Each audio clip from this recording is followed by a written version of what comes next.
బాగుందా? Good boy. అలా అన్నం అంతా కంప్లీట్ చేయాలి అప్పడం అయిపోయేలోపు.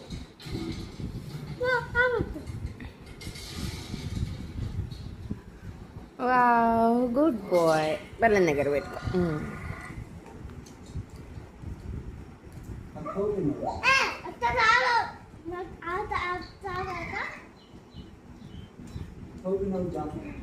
పెట్టుకో, పల్లెల్లోనే పెట్టుకోవాలి. తప్పు కదా, తినేది కదా, మంచం మీద పెట్టకూడదు.